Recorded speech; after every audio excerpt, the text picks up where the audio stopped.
এন্ডোমেট্রিওসিসের treatment করতে গেলে আমাদের যেটা আমি বললাম, এন্ডোমেট্রিয়াল টিস্যু যেহেতু ওখানে থাকে এবং সেটা ব্লিড করলে যেহেতু চকলেট সিস্ট হয়, সেই জন্য আমাদের পিরিয়ড বন্ধ করা ছাড়া কিন্তু আমরা এটা ট্রিটমেন্ট করতে পারি না।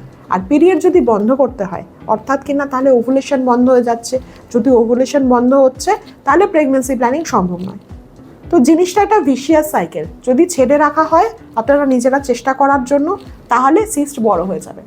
আর যদি সিস্টটা বড় হয়ে যায় তাহলে আপনার আরও প্রেগন্যান্সি আসার সম্ভাবনা কমবে, এবং যদি অপারেশন করতে হয় সেটাও ক্ষতিকর। তাহলে কি করা উচিত, এবার এটা ডিসাইড করবেন আপনার ফার্টিলিটি স্পেশালিস্ট বা আপনার যিনি গাইনোকোলজিস্ট, যে ঠিক কোন জায়গাতে আপনি কি ট্রিটমেন্টে যাবেন।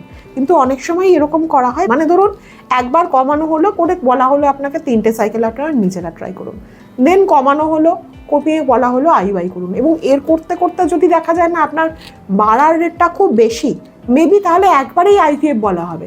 কেন?